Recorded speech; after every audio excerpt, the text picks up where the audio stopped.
Hello, everybody. Welcome back to Xbox Casuals, the Xbox podcast. I'm one of your hosts, Corey Deerigan. Alongside me, as always, is the $70 premium product, Josh Finney.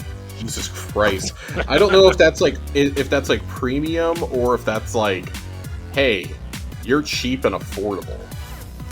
I mean, no, it was a play on the Modern Warfare 3 announcement. That's fair. Because people are all like, Modern Warfare 3 is a $70 premium product. I'm like, yeah, no shit. It's Call of Duty. What do you want? I mean, we'll talk about that when we get to Call of Duty, but like that stems from a lot of reporting that we got this like last spring, roughly. That hinted that it was supposed to be a premium DLC instead, or something along those lines, and then somewhere Bobby Kotick decided, no, we're charging these motherfuckers $70. So I mean, it's Call of Duty, man. I mean, yeah, it's Call of Duty. I hope this is the last annual release for Call of Duty, but we'll see. I would bet next year might be, just because there's probably a game already further in development. And, there is that was the whole thing. Was there was supposed to be a game this year, and it got pushed to next year, and they were like, in between, they're going to develop a DLC. Yeah, for Modern Warfare 2. And, well, clearly that didn't happen. So, like, Treyarch's game is slated for fall 2024 right now. Yeah. So. Well, anyways, Josh, how you doing? You doing all right? Yeah, man, it's been a week. It's trying to get some ducks in a row, trying to line a few people up for our sister show, Tower Casuals, for next Tuesday. Of course, the big day. The big one. The big one. I'm actually really surprised that we're this close to the showcase and stuff hasn't just started like leaking at the seams yet. Yeah, it will by the weekend, I bet. I'm sure by Thursday or Friday I'll be at the grocery store like I traditionally am, grocery shopping, and instantly discords will be blowing up, cease and desists will be going around the internet. It'll be great. It wouldn't be a Destiny showcase without it, but nope. No, just trying to get some things lined up there, because that is happening early in the morning. Yeah. And then of course we go straight into reset with a brand new season. So no, just doing that, and I'm trying to get some things taken care of around here. We're finally going to be below 80 degrees for the first time since like the beginning of July tomorrow. Wow. Or excuse me, since like the end of July. Not beginning. Beginning is wrong. They ran some statistic on the news today that said like we have not officially in Dallas-Fort Worth, we have not spent any time below 80 degrees since at least the end of July. That's nuts, man. It's not great, but a cold front moved through today, which got us down to 95. Ooh. I was very upset, though. The cold front passed through us and then immediately sparked rain south of us. We got no rain here. Yeah, that sounds about right. And we need it. We need it pretty badly. So, yeah. It's been raining. Just a few more weeks. A few more weeks. Raining. It's been raining a lot here, actually. It's not really hot, but it's muggy, man. It's our real friend, muggy. Our friend Ray Apollo was telling me the other day. He goes, yeah, man, it's great. He goes, the heat is over, where he lives for the summer. And I says, oh yeah. He goes, yeah. He goes, I woke up and he's like, I went to go take my daughter to daycare and it was like 66 degrees. I was like, oh fuck you, dude. Like, just get out of here. I hate you. I can't believe you. You know what I woke up to? I woke up to 85 degrees this morning. So like. Gross. You wake up to that, it's already hot. There's already a heat index. Like, gross. I was telling you before the show, I've been needing to get down to my garage for the last couple of weeks. We cleaned out my mom's storage unit a few weeks ago. And that just turned into me dumping it all in my garage and making it almost impossible to walk through. I have a small garage. I live in an apartment, for God's sake. But I need to go down and organize it and drag a couple of those bins upstairs. Yeah. And I just like can't bring myself to do it because it's so hot. Yeah. It's just like, ugh. So tomorrow morning, it's supposed to be down into the low 70s in the morning. So I think I'll drag myself downstairs early before I start my day and bring stuff up. Gross. Let me tell you, Josh, though, the high today was 76 and the high tomorrow is 77. Please die. Please die. I have like another week and a half of 100-degree temperatures coming. And they're Yeah. basically like, once we get to the end of the 10-day outlook, they're like, that should be it for triple digits for the summer, Yeah. which really excites me because, man, this has been one of the. Every summer, I feel like I say this, but this truly has been like one of the hottest summers I can remember. I've done everything humanly possible to not go outside during the day if I don't have to. Hmm. I've started trying to go grocery shopping at like 6 in the morning. It's so bad. Gross. Oh, dude, there's creeps and weirdos out at 6 a.m. at Kroger. Yeah. I mean, I bet. I mean, who? I mean, those are the only people that get up at That's 6 the a.m. one. That's the thing that I miss the most about like the pre-COVID times is 24-hour grocery stores, because I loved going grocery shopping at like 11 o'clock at night Yeah. because there was nobody there. It was quiet. There were just people stocking shelves. I was getting fresh shit. It was nice. Now I have to like go fight the soccer moms when I go at like any time after 8 a.m. Nice. I have to fight a whole bunch of Kia Sedonas in the parking lot. Oh, no. It's bad. It's real bad, Corey. Josh, you know it's not bad. What's not bad, Corey? Guess where I'm going in February? Are you going to the happiest place on earth? Yeah, I am. Yes, I am, Josh. Yes, I am. Where are you staying? Pop Century. Oh, fantastic. Yeah. I mean, there are other choices, but like, look, for a family, the Skyliner's nice. You don't have to share buses with anybody. I do hate the buses. I know, man. I like the convenience of them, but I don't like sitting next to other people. I'm a bit of a larger fellow, so I don't like sitting on public transportation with people. I And I understand. certainly don't stand Yeah. because my ankle just hates me. So I understand, Josh. I am also a large human being, and I do not like sitting next to people, especially let's say in Florida when it's like super hot and oh my muggy. god, And yeah, like I don't want to sit next to anyone, even if they're like related to me. It's just like, no, just please leave a seat between us. yeah. So I'm pretty excited though, Josh. I'm not gonna I would be lie. excited. Did you hear that they do chicken and waffles now? Mickey chicken and Yeah, waffles yeah. looks fantastic. I'm really excited. It's on a stick, so you don't have to like get messy. I know. That's just So like, oh, nice. they thought of everything. I don't even care that they're charging me more just because it's Mickey shaped. I know. Oh, it's so good. And you get 3 of them for like $18. You get like 4 of them. It's a steal. The picture I saw, you get 4 of them and you get breakfast potatoes. Yeah. And a little Yeah. dipper. Oh, Thing. dude, I'm here. I'm here for it. Mm. We were talking with some friends about possibly going over Halloween, and it's just not going to happen because I don't know if you guys know this, but vacations are expensive, especially when you're going somewhere with the word Disney in it. Yeah. So I think we're going to go next fall with friends and their young daughter. When your mascot is a rodent with red shorts, it's expensive. That's true. The mascot for Six Flags is a pantsless bunny, and it's not very expensive at all. Nope. Remember the commercial for Six Flags that used to have that guy that looked like the cleaner from Toy Story 2? Just dancing all around. I unfortunately do. That song is stuck in my head. Fun fact: my very first job was at Six Flags. What? Yeah. So I obviously I have lived in Dallas Fort Worth most of my life. My very first job was at Six Flags over Texas, and let me tell you, it is the worst job I've ever had. Too. I would sooner go teach in public school again before going back to Six Flags over Texas. Ooh, yikes!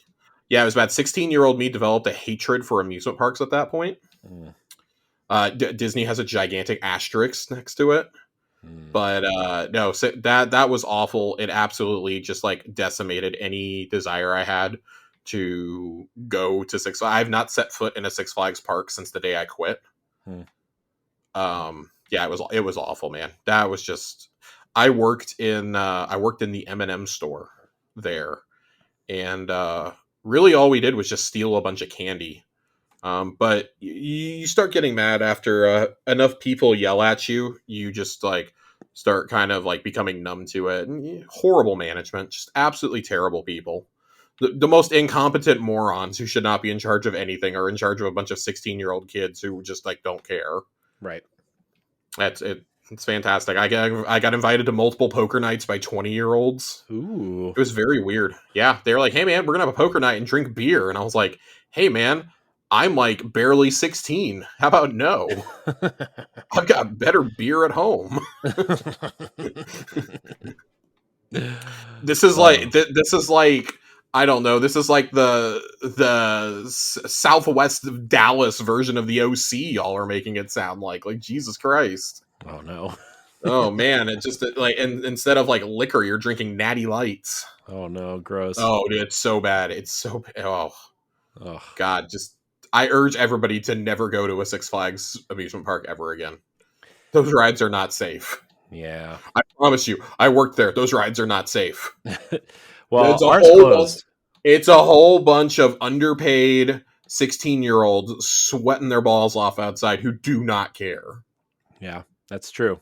That's true. They give you they didn't even give us training, man. That seems unsafe.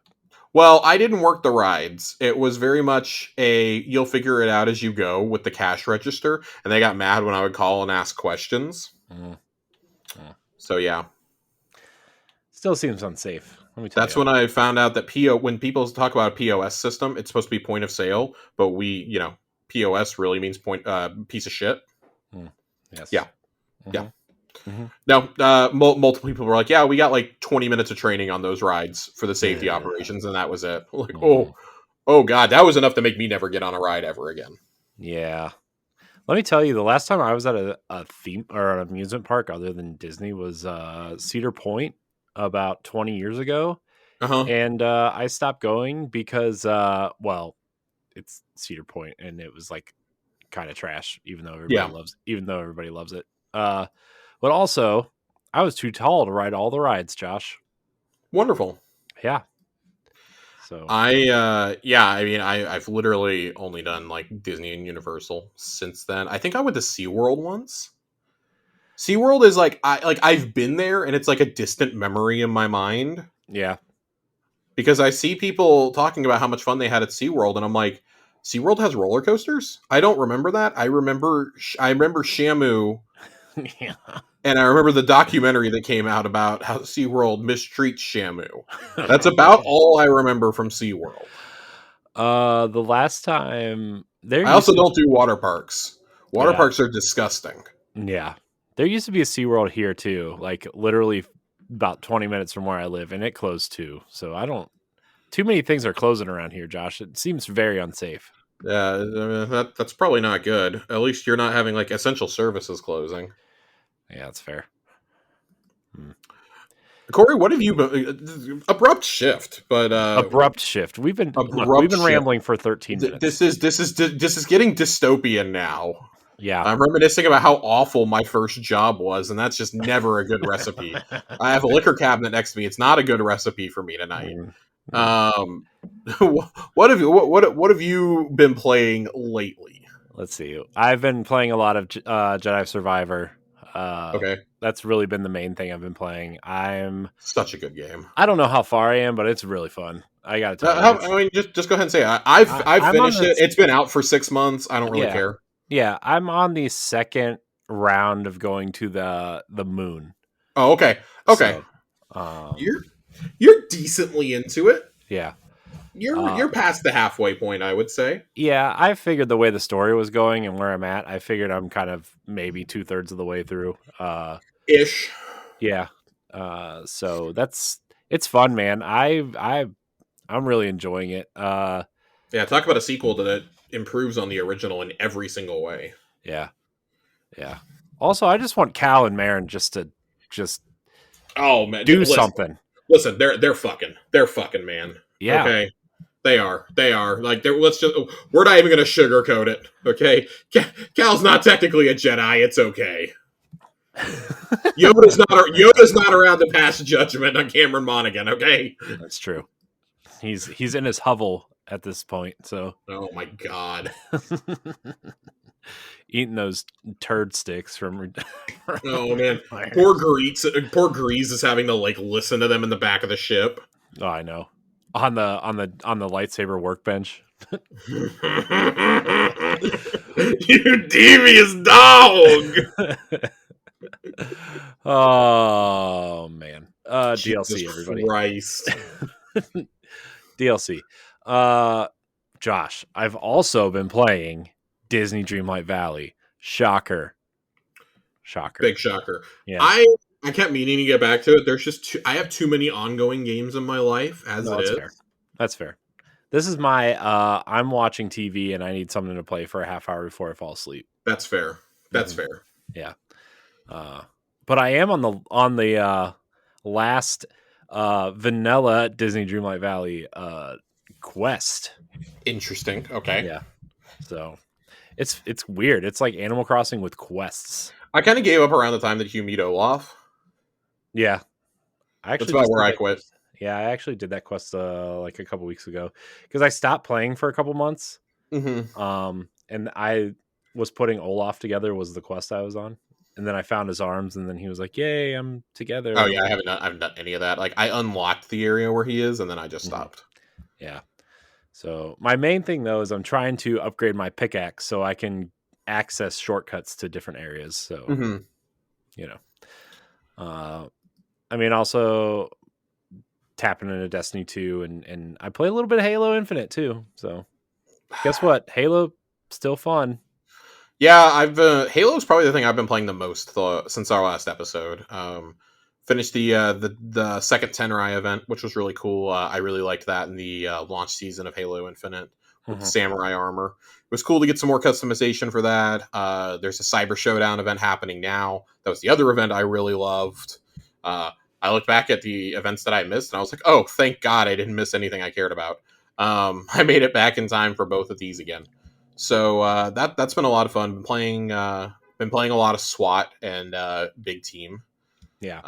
Been having a lot of fun with that. Love that there's a lot more maps in the rotation now. Been checking out some of the custom maps in Forge, and there's some wild stuff. People have remade Rainbow Road from Mario Kart 64 in there. Yeah. They've made Rainbow Road. There's like a Minecraft looking level that people have made. Javelin 4 from Destiny 2 has been completely remade Oh wow, in really? Forge. Yeah. There's a lot of like really, really good stuff. I watched a lot of Halo Championship Series a couple Yeah, I saw weekends you tweet ago. about that. Yeah, watched a lot. I've been sucked in to an esport.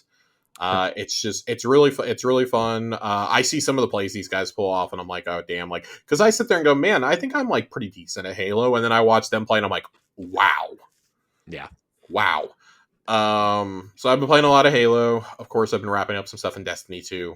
You know, new season, new showcase, 1 week from today. So a little nervous about that. And then Fortnite, of course. There's a Jujutsu Kaisen event. I have to play the Jujutsu Kaisen event. Yeah, I know my nephew was telling me about that when he was over. I'm like, I don't know what any of these words mean, man. Oh, it's great. I love it. I love how stupid that game is now. It's great. Enjoying that. And yesterday, I finally embarked upon another 100-hour game. Oh boy. Divinity Original Sin 2. Oh, I thought you were gonna say Baldur's Gate. I'm like, dude, you. I have nothing that can play Baldur's Gate. I don't have a PC. I am going to be getting a Steam Deck here, hopefully in the next couple of months. Mhm. Our buddy Ray is going to help me put a better hard drive into one if I can just buy the 64 gig one. Yeah. We're going to mod it up, but I mainly want it for mainly want it for like emulation and Baldur's Gate, Yeah. Hades 2. Those are like the three things I want to do on it. Hmm. So yeah, really looking forward to that. I sitting here, it's like the Kermit meme. He's like staring out the rainy window. That's how I feel when I see everybody on my timeline talking about Baldur's Gate right now. Yeah, I see really nothing but Baldur's Gate. I mean, it's one of the best reviewed games of all time right now. Yeah. And I mean, hey, Larian's one of the best studios on the planet for RPGs. I love that a CRPG is getting this much attention. Um, I will definitely be picking it up for PS5 though, although it's going to go on my back burner until at least the beginning of October because Corey, the Yeah. next time that we meet, it's Starfield time. We will be 4 days away from early access for Starfield the next I time that we know. meet. I know. Isn't that crazy? Isn't that I crazy? I'm thrilled that Starfield is so close. I'm ready. And then of course after that, Phantom Liberty is going to be coming out. for Yeah. Cyberpunk. So I'll be jumping into that before shifting all of my attention to Baldur's Gate for October. Baldur's Gate and Spider-Man are going to consume October for me. Man, October, man. There's so much. For me, October is like Mario Wonder and Sonic Assassin's Creed. Superstars. Well, Oh Assassin's yeah, Creed. Assassin's Creed also. I Yeah, honestly forgot Sonic Superstars was coming out. I'm not I gonna know. lie. I know. It's coming out the same day as Forza. I want Yeah, to say. I kind of forgot it was coming out. Alan Wake 2 comes out. Yeah. Very excited about Alan Wake. Yeah. But unfortunately, Alan Wake is going to have to wait until and I mean November is no less packed. Yeah. No, November's got Super Mario RPG, which I bought one of those digital voucher things for the Switch. That's how I got Tears of the Kingdom, so I'll be using the other one in Super Mario RPG. Yeah. But you got that and Persona 5 Tactica both come out the same day. Yeah. Which is the world's biggest conundrum for me. I don't know, man. I feel like I'm questioning the tactics, the Persona Tactica. I'm not. Bring it. I'm ready. I'm fully bought in, Corey. I'm fully bought in. Persona 5 is one of the greatest games ever made. I'm fully in on this. Give me more with these characters. Milk it dry. I don't care. I feel like the cow has definitely been milked dry at this point, but I'm still going to keep playing them. So, yeah, really excited for those. You're that guy. I'm that guy. But, Corey, we have another November release that we got to lead off with tonight. Yeah, we do. We do, Josh. You like that segue? I did. It was very good. So, everybody, like we teased earlier in the show, Call of Duty Modern Warfare 3 has been announced as a full-price premium game and is out November 10th, coming to Xbox Series X and S, PlayStation 5, and, shocker, last-gen consoles. I genuinely think this has got to be the last major game to release on last gen consoles. I don't know, man. They're trying to port Jedi Survivor there. They're trying to. I understand they're trying to, but I mean that game is janky enough on current gen. I can't imagine trying to get it to run on last gen. Yeah. This is fascinating. They had to come out and clarify that it's going to be a full-priced premium release. I know. Because there was a rumor that went around over the weekend saying that somebody had seen like on an Xbox page or a PlayStation page or something, it might have even been Steam, that there's an upgrade price if you own Modern Warfare 2, and it was like $35 or $40, which I was happy about because I enjoyed Modern Warfare 2 for what it was. It's the first Call of Duty I've bought since Ghosts. I actually quite enjoyed it. But hearing that this is going to be $70, pass. Yeah, I mean, my problem with this is we've had this speculation for like 16 months because last spring, maybe even early summer, Jason Schreier reported for Bloomberg that Activision was going to bump the Treyarch game that was supposed to come out this fall to 2024 and instead release a DLC, a story DLC with a big multiplayer expansion for Modern Warfare 2 this fall. And somewhere along the line, that became a full game. Yeah. Which it really feels like Bobby Kotick basically looked at this and went, well, if the Microsoft deal doesn't go through for some reason, if it doesn't go through, we are going to make money hand over fist if we make this a full-on expansion or a full-on game. And if it does go through, then, well, you know, Sony's paying the marketing either way. Yeah. So what does multiplayer look like for this? Like, I mean, it's the exact same thing as Modern Warfare 2. Because they have already said all of your purchases from Modern Warfare 2, all your operator skins and whatnot will transfer over. Yeah. This makes like little to no sense to me. This is a blatant cash grab, and I really hope that players see it as that. But this game is still going to sell like 20 million copies without even blinking. Yeah. I get the feeling they made the decision to make this a full-on release after they saw the launch numbers for Modern Warfare 2 last year, where it was like the most successful Call of Duty of all time. Yeah. Yeah. I'm just wondering, man, if it's the same multiplayer, man, you really want to pay $70 for that campaign? Like, I'm sure it's going to be a good campaign, but like, so it's not this. I don't think if you own Modern Warfare 2, you're not going to be able to play with people who own 3. I'm just gonna say it's gonna be the same style of multiplayer. Oh, I thought you meant But like the they same, have like 7 of their 8 studios are working on this game yeah. Well, that to doesn't get it surprise out the me. door because Sledgehammer was only supposed to be doing a DLC story and they blew it up into a full game. Hmm. Like they've been teasing the return of Makarov, who, you know, if you played the original trilogy, you know that he was the main villain behind 2 and 3. Mm-hmm. And there's been like no build up to him. So it's like, Yeah. really? We're doing this? We're really doing this. I don't know how I feel about it. Modern Warfare, the original trilogy, is very near and dear to my heart. I did not play the reboot a couple years ago. I came straight in with 2. It just didn't do it for me. Mm-hmm. I think maybe it's just like I'm not 18 anymore. Yeah. So it doesn't excite me anymore. And like, I don't want to be one of those guys like, oh, I was a teenager in the golden age of Call of Duty. But I mean, like, I'd kind of been playing Call of Duty since the beginning when I finally gave up on it with Ghosts. Mm-hmm. Um, you know, Call of Duty 2 was one of the first games I bought for my 360, and then just kind of went from there. You know, I very vividly remember Modern Warfare coming out around the same time as Halo 3, and no one really, it gets sold really well, but like in my circle, no one really paid it attention until we started getting bored with Halo 3 the next year. Mm-hmm. And then we were like, yo, have you played this Call of Duty game? 2 is where it really took off at in my circles. Yeah. I was like, God, what? I was like 17, I think. Mm-hmm. I was like 17 when it came out. It was one of the very first M-rated games I could go and buy by myself without my parents having to be there. Yeah. Um, and it just kind of like went from there. I mean, like so many of us skipped school. Yeah. We all skipped school to play Modern Warfare 2. Mm-hmm. Went to midnight launches for 3 and for like Battlefield and things like that. And I even had to be talked into Ghosts. I was already like kind of disillusioned by Ghosts, but Ghosts and Advanced Warfare were both just so bad that I was done. At least you didn't play Ghosts on the Wii U. No, but a buddy of mine did buy me Ghosts at the launch of the Xbox One, Mm-hmm. and I think I traded it in like a week and a half later. Yeah. And I got Black Flag, another game which I infamously do not like. Oh man, Black Flag's so good. I fucking hate Black Flag.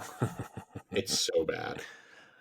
Oh. Yeah, this is a weird one. There's been a lot of speculation around Modern Warfare 3 if the deal that Microsoft has worked out with Sony, if that's going to like supersede the original deal that was in place. There's been a lot of speculation that Microsoft is going to want to try and get this on the Game Pass as soon as possible, or like maybe they won't be able to get it on there until like next year. It does feel like some of the marketing has really been held off until like this late in the game. I mean, they're supposed to do the reveal on the 17th, I believe. Mm-hmm. That's like 2 months and change before this game is supposed to be out. Yeah. So it really feels like we're kind of coming down to the wire because they don't know what the situation is going to be. Yeah. In terms of the acquisition and things like that. It really felt like that was kind of, they wanted this done beforehand. Yeah. But like, it's been playable like for like a month already. Yeah. Like we got leaks out of the NBA Summer League on this. The Summer League is leaking Call of Duty for us now. Thanks, Summer League. Thanks, NBA Summer League. One of the only notable things that the Dallas Mavericks did for me was leak Call of Duty images. Cavs went undefeated, though. Derek Lively II, I love you, man. Way to be a great Call of Duty player. I'm so proud of you. Mm-hmm. This is just, I guess this is like kind of a nothing burger for me. I'm not going to play this. Yeah. Like, not right away, at least. It's just knowing that it's going to eventually be on Game Pass, and, like, this is going to kind of be the test. Like, how long am I going to have to wait for it? Like, knowing that it's coming eventually, I really only want to play the campaign at this point. Yeah. I have so many other games to play this year, and multiplayer games in particular, that I just don't really care. Yeah. No, I don't care either. I mean, I would play the campaign. I had the first one, but I bought it on sale. It was like ridiculously cheap at one point. I think it went on sale the week that like Warzone 2 came out and they shut down Warzone 1. And so like that whole whatever, like it was like $19. And I was like, okay, I could play a Call of Duty campaign for $19. I'll play it at some point. It's just like I have a really hard time buying anything that says Activision or Blizzard on it right now, knowing that if I'm just patient, it's going to come to Game Pass. Yeah. And I don't want to be that person. Like, I don't like being somebody who's like, oh, I'm going to wait for wait for Game Pass. It's an Activision game. I don't fucking care. Like, yeah. I'm just going to do it. I'm just going to wait. Yeah. They don't need my $60. Trust me. Yeah. Or excuse me, $70. This is a premium experience. Premium experience. Premium experience. Yeah, nothing says premium experience like an annualized franchise. Yep. Premium. Oh my god! You saw a good Madden got. You saw a good NBA 2K got. Yeah. I haven't heard anybody talk about Madden in years. I mean, you should listen to Pow Block and listen to me rant about it every August. I'm good. uh, I yeah, I don't really have anything left to say. It's just like, okay, cool. Like it's coming out, it's confirmed. Happy for those who like. I know there are people out there who like they buy this, they buy 2K and they buy Madden, and they're happy for the whole year. mm-hmm. And you know what? And they probably play some free to play games like Fortnite at this point. If Yeah. that's you, more power to you. So happy you've got time to spend. You can spend money on that or on like FIFA Ultimate Team or whatever. Right. I mean, this is some people's destiny, right? Like where Yeah, they just play it and that's constantly. why I'm like not knocking it too much. Like just because it got stale for me 10 years ago doesn't mean that it's stale for everyone else. It's still top watched esport. It's still the most successful FPS ever. Yeah. So I mean, to be fair, you and I both spend more than $70 on Destiny every year. I mean, yeah, we were talking about this on Tower Casuals last week. Like, I buy the $100 version every year because I want the dungeon key, I want the season pass, like I want to ultimately save like $40 in the long run. Yeah, So I buy the $100 version, and yeah, that's why I don't knock people. Like, okay, I do that. I make some silver purchases every year. I half the time end up buying a collector's edition. I have no problem with anyone who wants to spend their money on Call of Duty. It is what it is. yeah, Just you know, I'm in the I'm in the Game Pass wait and see stage. Like, is the deal going to be revised to where this hits in early 2024, or are we going to have to wait until early 25, like it's long been suspected mm-hmm. For these games? And like how far back does the deal go? Like how many years does it cover? Black Ops Cold War was just given away on PS Plus. Can that come to the service right away? Can we like go all the way up to Vanguard? Maybe like it would make sense that maybe Modern Warfare 2 is held off of it, but like how many years back are they not going to be able to hit if the deal is not superseded by the new one? Yeah. So, and of course, we don't know the deal with that. We'll never know the logistics of that. We'll have a better idea once this game actually starts getting marketed and then gets released. So, yeah. All right, Josh, we're going to move on unless you have anything else to say. No, please. Great. Let's move on. We got another big story. Yeah, we do. Okay. So if you're unaware, Embracer Group, the owner of literally almost every, I would say, B tier franchise under the sun at this point, Yeah. Along with stuff like Lord of the Rings and Tomb Raider and Borderlands. Well, they were supposed to be in a $2 billion deal last year, and somebody pulled out. Well, Steven Totillo over at Axios reports that the mystery group that walked away from the Embracer Group's $2 billion deal was the Savvy Games Group, a Saudi government-funded organization. Yeah, that. What do you think, Josh? I want to get your thoughts first. Oh God! So first off, thank God this collapsed. Thank Yeah. God. Saudi Arabia has been investing in a lot of things lately. I don't know if anybody here follows like international soccer, for example, but like they've started their own football league over there, and they're signing players like Cristiano Ronaldo to like just exorbitant sums of money. Right? There's words that Kylian Mbappe is going to be offered like $800 million for one season of play. Yeah. Over there, and it's just they're just throwing money because they want to be legitimized. There was the whole thing with the PGA and the I forget what the other organization was, but like it was a Saudi backed golf tour and drew lines in the sand with a lot of golfers. Like Tiger Woods was like, yeah, I don't want any part of this, whereas Phil Mickelson ran for it. Yeah. And now they've actually merged with the PGA, which is alarming. Yeah, I mean, I think that's still ongoing. I think the government's like investigating that or Oh, whatever. they gotta be, but they've been trying to worm their way into the games industry for a while now. They've been very subtly doing it. I think they made a small investment into like Nintendo a couple years ago, like They 2 or own 3%. 8%, I think. 8%. Okay, so it's like double what I thought it was. Mm-hmm. I wouldn't be surprised if they try to invest in Epic going forward. Yeah. And I think they've got some deals with Tencent. Uh, So they also They have invested in parts of Capcom, I want to say. Yeah, they're getting into They're the fighting everywhere. game scene. They're Yeah. getting into the fighting game scene a lot. This is huge. Yeah. So it was speculated that Embracer's partner was Microsoft, Yeah. and that seemed pretty likely. But I was like $2 billion. I don't know why Microsoft would spend that, Yeah. right? And now it's coming out that it was from Saudi Arabia. I don't ever like to see studios close, because studios are going to close as a result of this collapsing. People are losing jobs. On the other hand, I don't want the government meddling in uh, in uh, in the gaming space. Like, I wouldn't want them I wouldn't want, like, and I know, like, the U.S. government meddles a lot too, right? I don't want governments meddling in the creation of art. Yeah. That leads to repression of free speech and leads to restrictions on what you can and cannot express yourself with. Hmm. And I think that, this is a sigh of relief when I look at some of the companies that are under the Embracer umbrella. Like, I look at Crystal Dynamics, I look at a studio like Eidos, who, has had some great social commentary and things like Deus Ex. I look at Gearbox, and they're just like, they've got to be breathing a huge sigh of relief right now. Yeah. This is just absurd. $2 billion would have involved Savvy investing in the development and publishing of games for Embracer, helping establish the Saudi company as a major gaming level. Um, it was announced in November 2022 with a mystery investor, and then in May 24th, 2023, they announced the collapse of one of the massive partnerships. And they didn't name who it was, and I feel like they didn't name who it was because they didn't want the backlash that's going to come with that. Hmm.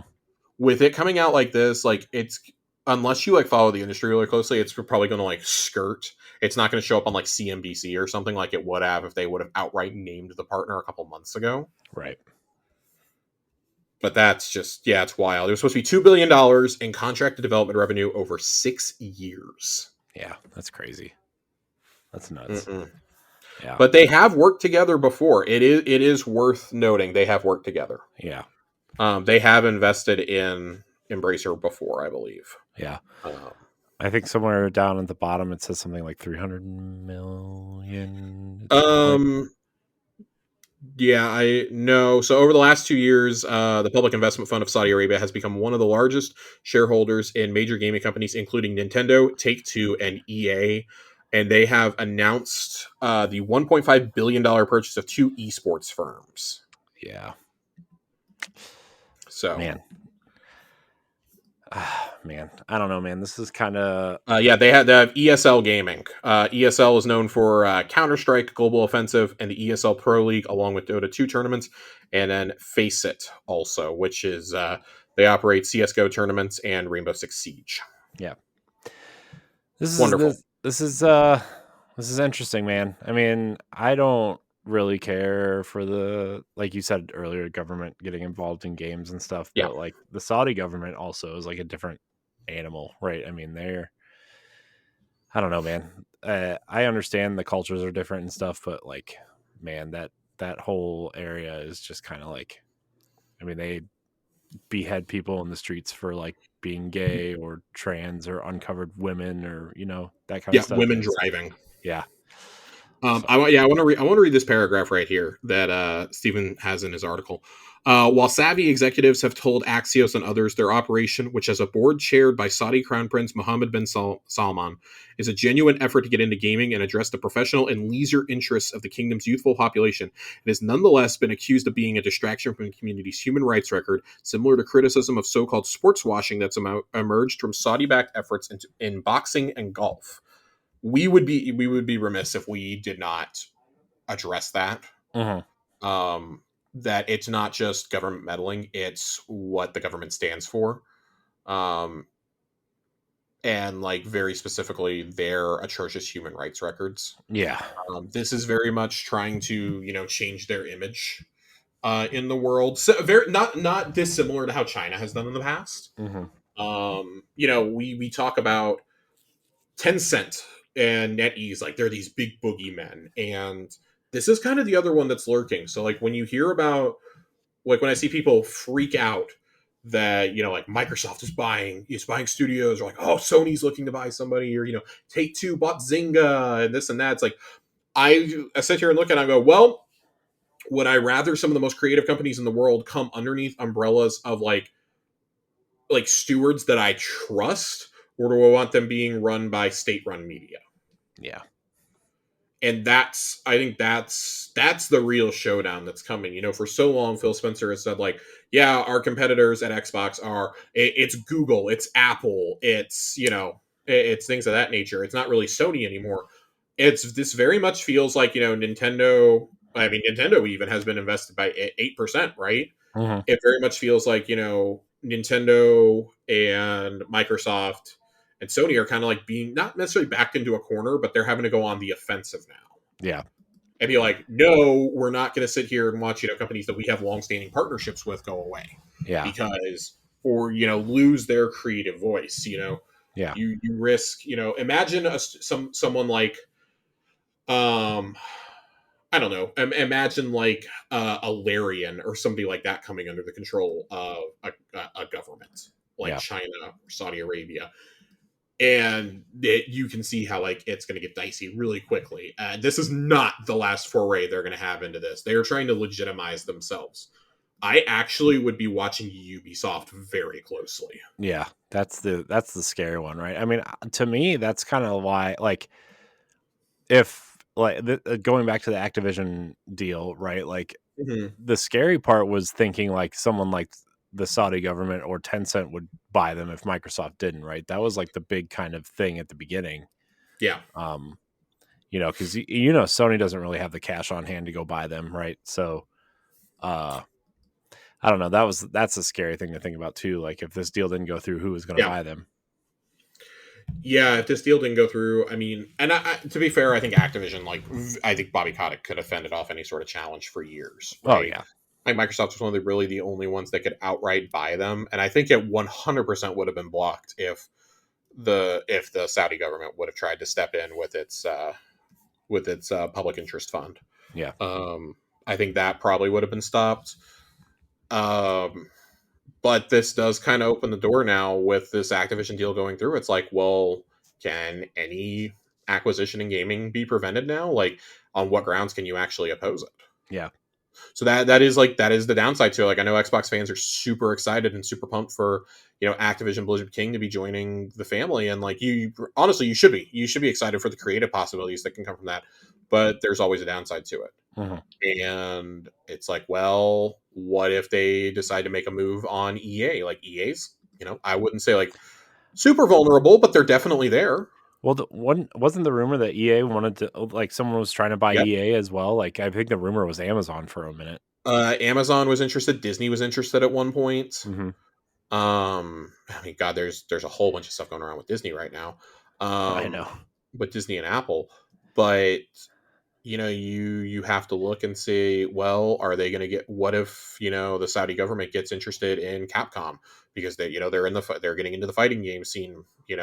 What if they're interested in esports and they're sponsoring Dota tournaments and whatnot. I don't think anybody can make a move on Valve, but a government probably could.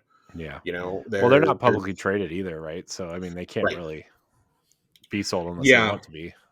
I would say, like, if it's a publicly traded company, like Activision Blizzard, like, well, you might want to look out. Like, Ubisoft partnered with some hedge fund or something, Mm-hmm. sometime in like the last 18 months or so, to keep control in the hands of Yves Guillemot and his family. But it's not impossible to see that, like, somebody come in and do a hostile takeover. Mm-hmm. Kind of surprised that the Saudi government didn't just decide to do it with Embracer. Honestly, Mm-hmm. like, imagine the Saudi government owning the rights to Lord of the Rings. Yeah. That's a truly terrifying thing to think about. Yeah, that'd be not Yeah, ideal.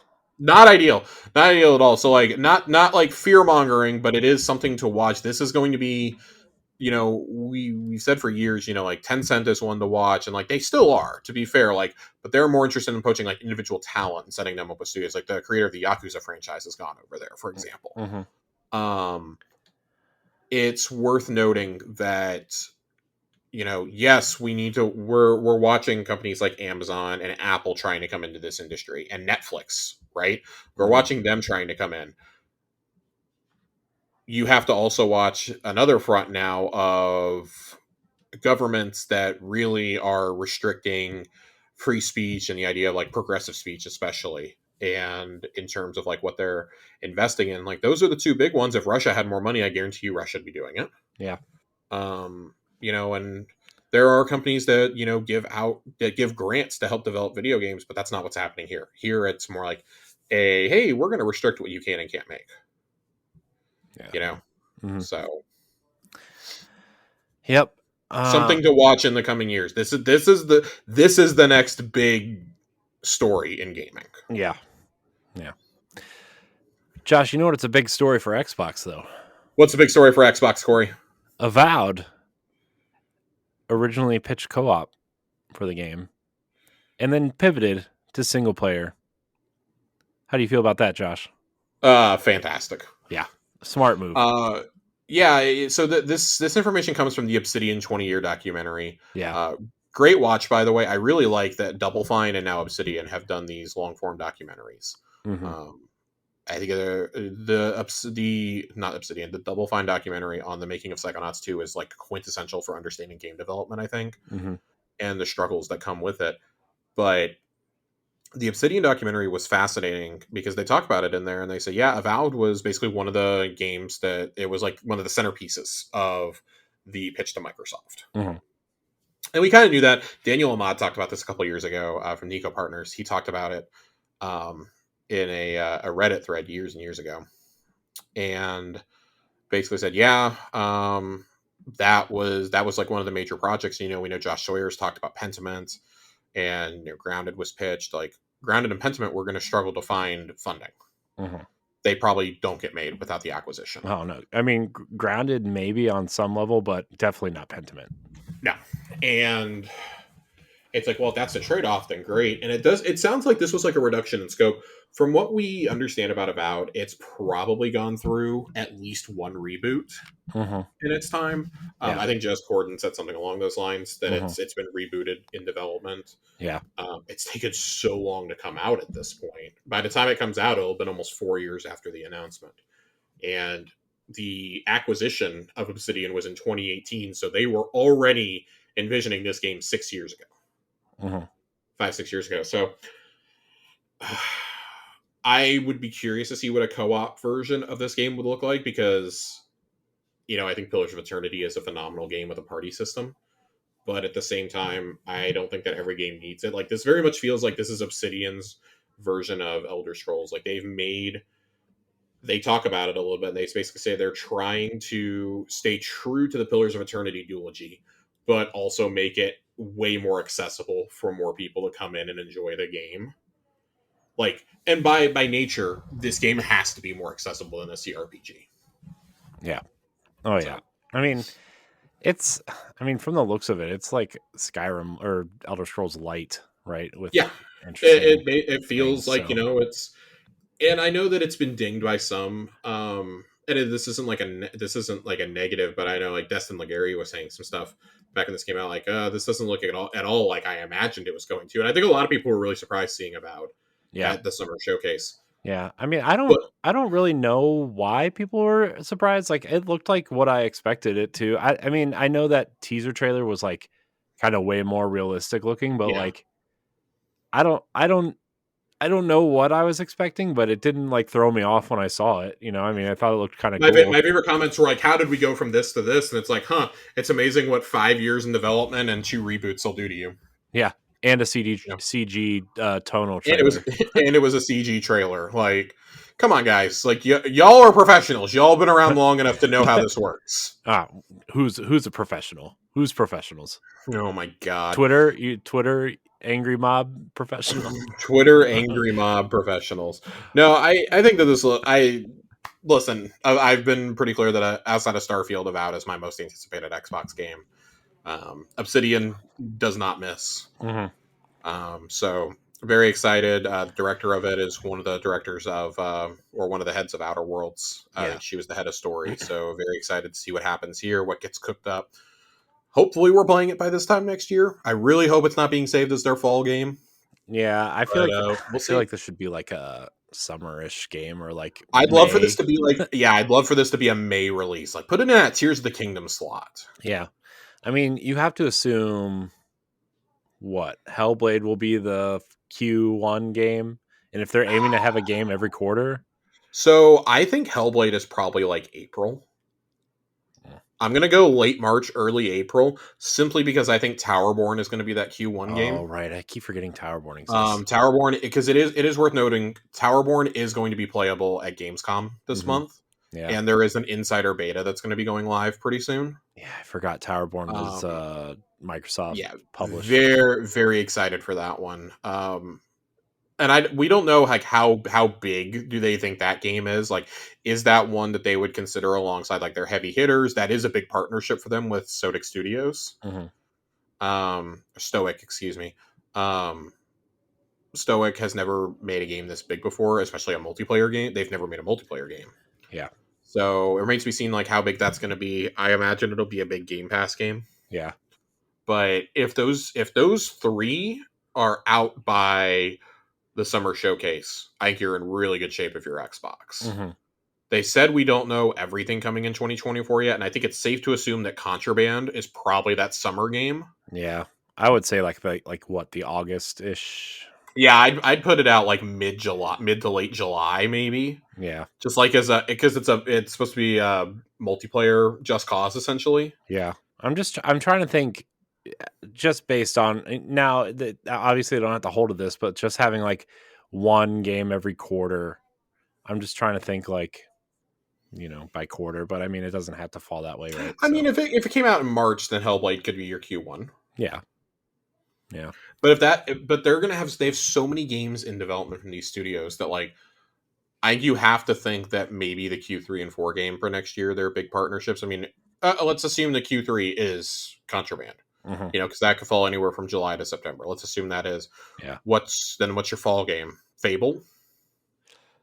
I mean it could be a Forza Horizon. I mean, isn't there Forza I Horizon in development? Supposedly. I'd be really disappointed if we got another Forza Horizon before Fable came out. Yeah. I'm gonna Yeah. be honest. I really think that like it's got to be that, or it's something that we don't know about. Like it's Gears 6 or something. I don't think Gear 6 is far enough along. I feel like they would have shown it this year if it was coming next year. You never know. Gears is one of the very few Microsoft franchises. It's kind of like Forza at this point, where like they could just come out, show a trailer, and say, "Yeah, it's dropping in 4 months." They Yeah. own so many studios now too that like the games are going to start tripping over each other. Like it's nice that they're saying, "Oh yeah, we're going to aim to have one big game per quarter." Plus, I mean, Man, look at how many studios you own. Like you're going to have way more than that. yeah. I mean, plus, like, we don't really know really what id or Machine Games, are they counting those as Xbox studios too? Like, Yes. I mean, and then like the Yes. Activision deal, like, will they count next year's Call of Duty as a Yes. Q4 game, right? Like, I mean, you know, Well, and it's like, yeah, when you look at that, it's like, well, that's admirable that you want to say that, and you're like trying to stay humble. You're really going to have more like at least two a quarter. yeah. I mean, it'd be Like more like how many are how in Nintendo development? puts games out now, right? I mean, Yeah, like that's how many studios they own now. Is that like when they start reaching like the critical mass? Like it's been working on their next game since early 2020. yeah. You know, Which what we that's assume is Quake. largely, yeah, it's largely rumored to be Quake. Yeah. Machine Games has two games in development: Hmm. Indiana Jones and Wolfenstein. Hmm. Well, we assume it's Wolfenstein. I mean, I would be Um, shocked if it wasn't. I mean, what else would it be at this point? I don't know. There's the rumor going around that Tango supposedly has a JRPG in development. Yeah. I would expect that one to be a couple years off, though. Hmm. They put out Ghostwire and Hi-Fi Rush in a 10-month period. Also, they're publishing IO's game, right? Yeah, they're so IO hasn't explicitly confirmed it, but yeah, it is. It is thought that Microsoft is publishing Hmm. a medieval fantasy game from them. Project Dragon is supposedly what Project it's called. Dragon.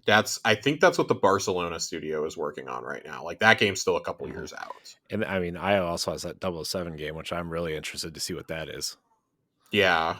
Um they've got Contraband. Contraband's the other one that's like furthest along for their partners. which has been delayed a couple of times now. When it got revealed in 2021, it was with the intent of it coming out in 22, and then they delayed it to give it more time, and then at some point it just got internally delayed again. I think Microsoft probably went to them after they were seeing how Redfall was looking, and were like, "No, y'all got this. This has to be good. Mm-hmm. We can't put out another 4-player co-op fun party game that is not actually fun." Mm-hmm. So, and like we've been saying it for so long that like, and I think that like the delays to Avowed, to circle it back to Avowed, I think like the delays to Avowed to take co-op out, we don't know if that caused a delay or not, but at some point when the game got reworked, that got taken out. Mm-hmm. And it sounds like it was fairly early, so Avowed may have been reworked a couple of times.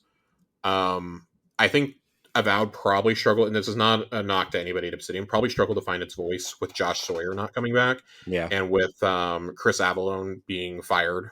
Mm-hmm. Well, he wasn't fired. He was not asked to work on Avowed. Of course, he got fired from Dying Light 2 after the sexual assault allegations came out. Mm-hmm. Which he But won he that was case, by the way, though.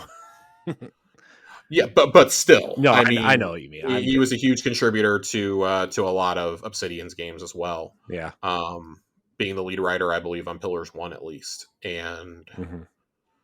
it's like, okay, so a lot of the creative team just like wasn't working from Pillars, wasn't working on it. So you gotta find new voices and like traditional AAA turnover and whatnot. It's like, okay, but Obsidian has like been doing so much work that it's like, okay, well, I'm gonna give them a pass. I'm gonna let them make whatever they want to make, because they once said that they had a game plan for each of the next 6 years. Mm-hmm. They said that in 2022. And so it feels to me like Avowed was probably supposed to be this year. Yeah. And once Xbox knew Starfield was getting pushed to this fall, they were like, "Hey, y'all take more time. Yeah. Take more time. Don't rush it out. Make it as good as you possibly can." They've got Outer Worlds 2 cooking as well, Yeah. which I had long thought was going to be the 2024 game from them. I can't imagine them shipping 2 AAA releases in the same year. No, especially two huge, like, mid-tier RPGs at that point, right? Yeah. Like, yeah, I don't think so. Because they're saying Avowed is comparable in size to Outer Worlds, and I believe Outer Worlds 2 is supposed to be bigger than Outer Worlds 1. Yeah. So, Don't they have a third project in development too? they've got a couple other ones in development that are like at least in incubation. But I mean, if you're promising a game every year for the next 6 to 7 years, because they said it in response to a question about Fallout. Yeah. And they were like, well, we've got like our next 6 or 7 years already mapped out for releases. We're aiming to release a game every year. Yeah. Then I would say like they probably are not working on a Fallout game. Yeah, I would assume they're not. But I'd really love for them to. I'd really love a New Vegas remaster, if nothing else. I mean, that very well could be one of those projects. Yeah. But we'll see. Obsidian, though, man, talk about probably the best purchase that they've made so far. Oh, I know, man. They're in like, terms of like individual talent and output, like they've been consistent. I mean, Obsidian is Xbox's Insomniac at this point, right? I mean, they're just, in terms of the output, I would say, yeah. Yeah. In terms of like raw talent, I mean, it's hard for me to go like, oh yeah, Obsidian's the best studio when I like remember that, well, technically they own id and they own Bethesda, and the Coalition is there, like Playground, the Wizards at Playground are still there, Turn 10 is there, like, but they very quietly took a lot of these studios that were failing and have made them into a respectable studio group. Now it's just, can these big projects that they got the budgeting for actually stick the landing? Yeah. In the next 18 months, we're going to see, presumably, Fable, Avowed, South of Midnight, and Clockwork Revolution all land. And Towerborn, and probably, I was just talking about it so much, Contraband. Like, you're going to see all those games probably land in the next, I would say, 18 to 20 months. Yeah. Those games have to be good. They have to be good. Like, there is no reality in which those games can be like, oh, well, they got 7. They got the Mojang score. It's okay. Like, no, these games like actually have to be good. Yeah. Because especially for some of these, like, for some of them, it's much more critical than others. Like Playground, I think people will be a little bit more forgiving, considering they've always done Forza Horizon, and they went from Horizon to starting up an RPG studio with it. Mm-hmm. Like people are going to be less understanding for a veteran studio like Obsidian or a studio like who's making South of Midnight? I forget the studio's name. Compulsion. Compulsion. I kept wanting to say Coalition, and it's not Coalition at It's all. not the Coalition. Compulsion. You who haven't really had a hit. Yeah. And they've been cooking on this since We Happy Few came out. Yeah. It's got to be good, and that's not to put pressure on these teams or to paint a target on their backs. It's just like it's the reality of it. Like the investments at some point have to start paying off. You can only have so many games be Redfalls or have the horrendous first year support like Halo Infinite had. Mm-hmm. And as we've seen, like when given time, Microsoft can turn around these games that launch as duds. Mm-hmm. We've seen what happened with Sea of Thieves, and we're seeing the same thing happen with Halo Infinite now. Mm-hmm. I would rather you be less ambitious, like they're doing with Avowed, than be too ambitious and miss the mark completely. You can't undo that. Like you can't undo 76. Yeah. You can't undo Fallout 76. You wouldn't be able to undo the co-op in Avowed if it didn't land. Then there's balancing issues and things like that.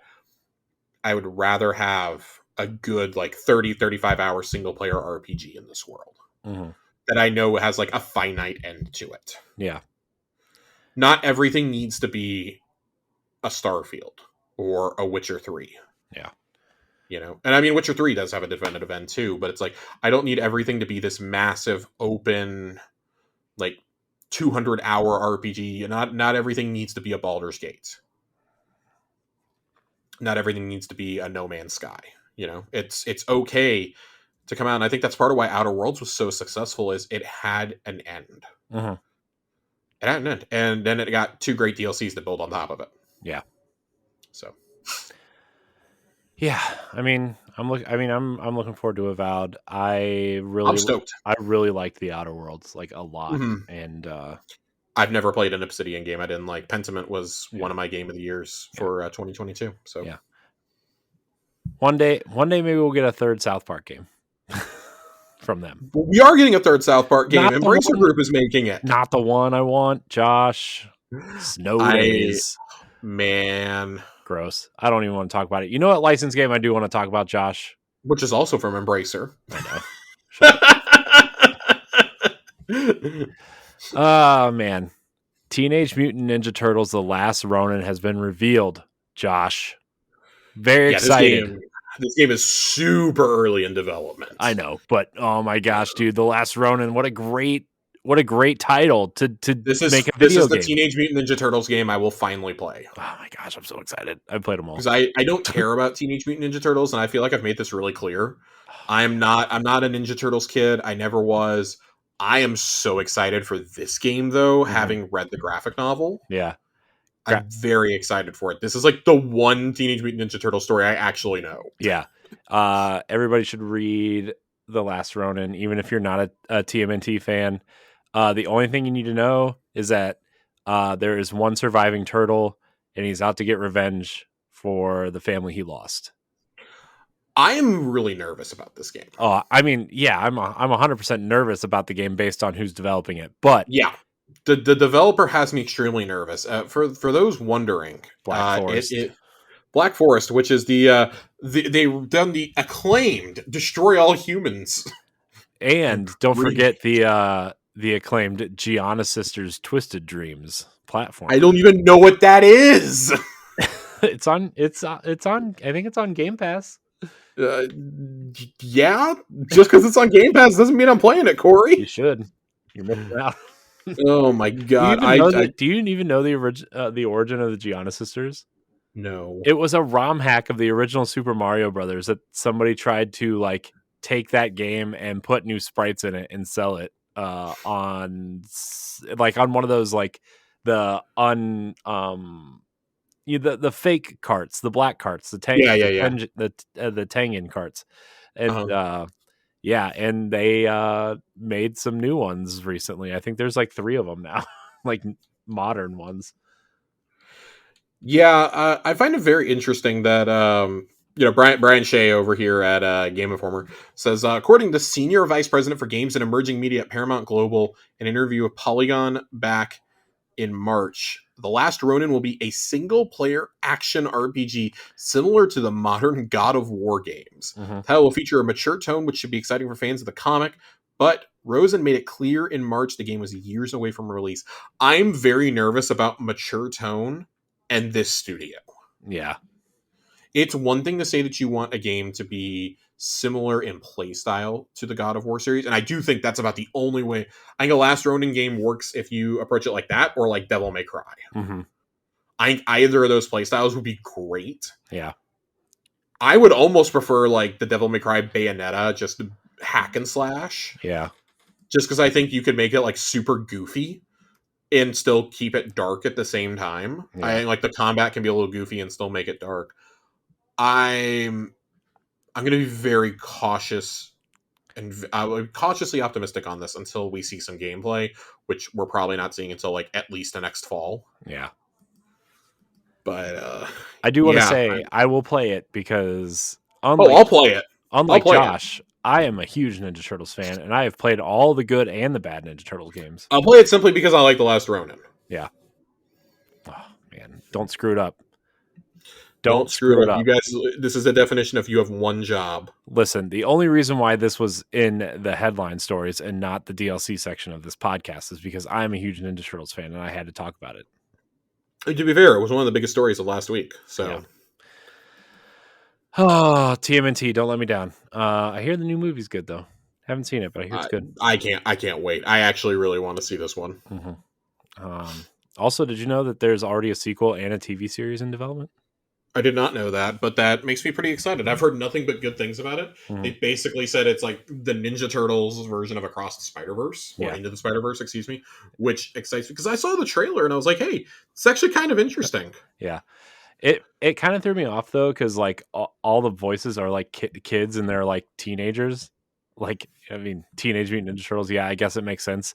But I'm so used to the original 1990 movie where look, I love that movie, but Raph is essentially like a disgruntled 40-year-old New Yorker. Man, it's such a good voice cast too. Yeah, Jackie Chan as Splinter is like kind of perfect. Yeah, so I'm excited to see it. It'll be on streaming somewhere eventually. So, I guess Seth Rogen wrote it, and then when it's not good enough that I wrote it, I'm making myself Bebop, I'm making myself Bebop, and John Cena's gonna be Rocksteady. Isn't that hilarious? Fantastic! So funny. Fantastic! Oh man, so good. So good. Oh man, there's a lot of villains in there too in the movie. Oh, there's a lot of stories. Ice Cube is Superfly. I know, it's so funny. All right, Josh. Enough about Ninja Turtles. I could talk about it for another half hour, but we got more stories to go through. We have one more big story, and I'm very excited to talk about this one. Yeah. Baldur's Gate 3.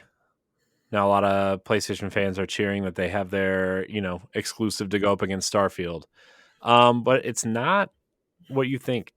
Everybody out there, Baldur's Gate is missing Xbox at launch due to Series X or Series S. It's claimed that they can't get split screen co-op working on the Series S. First of all, Josh, how do you feel about that? And do you really think the Series S is becoming a problem? So first, to address the specific issue of Baldur's Gate 3, I found it interesting that this was the game that was going to struggle to run split screen co-op on Series S. But this game is gorgeous. It's huge. It's beautiful. I think Jason Ronald, I think, was talking about it and said that they have a team of engineers from Xbox embedded at Larian right now, focused on getting it working on Series S to Larian's standards. Not just to Microsoft's, but to Larian's standards, which are sky high. Yeah. And I mean, rightfully should be. Yeah. This is a game that was in early access for 3 years. This does feel like something you probably should have known about a long time ago, though, and should have gone to Microsoft and been like, hey, this is going to be a bit of an issue. Can we get some help optimizing this? This maybe could have been avoided. Yeah. But even if it wasn't avoided, though, I mean, do you think it would have gotten lost coming out at a similar time frame as Starfield? No, not even a little bit. You look at how many concurrent people are playing Baldur's Gate 3 on Steam at any given time. Yeah. And add in the fact that it's one of the best reviewed games ever made. And the expectations for this are sky high right now for the console release. Mm-hmm. Like Divinity Original Sin 2 was huge on consoles. Yeah. So I fully expect Baldur's Gate 3 to be a massive hit on PlayStation 5. I do think that Xbox fans might have been like, I'm going to play Starfield first and then I'll go to Baldur's Gate. That's kind of the position that I'm in right now. Like, I will finally have a machine that can play Baldur's Gate, but that's 4 days into Starfield early access. I'm good. Mm-hmm.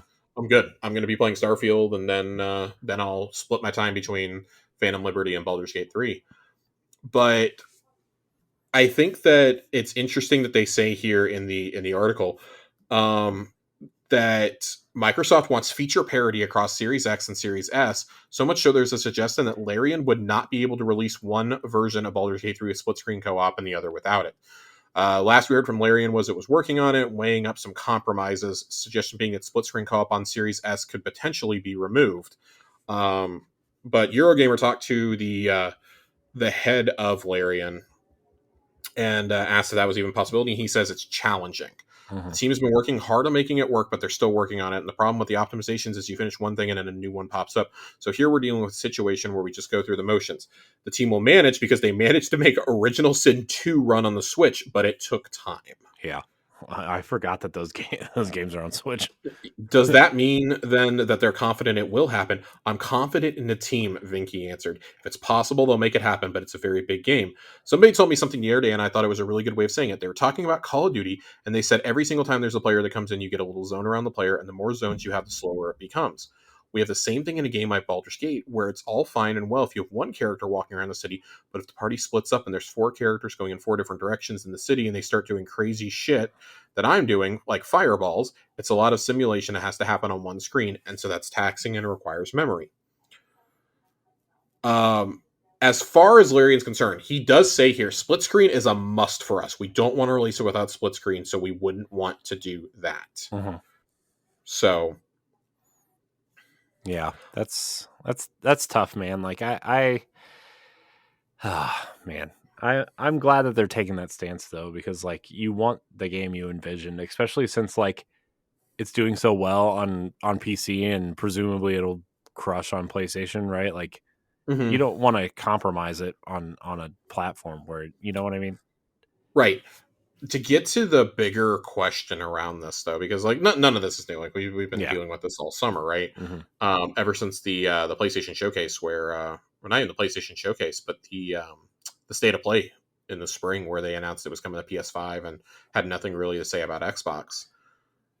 It should be worth noting that this is going to be a more common topic as time goes on. Yeah.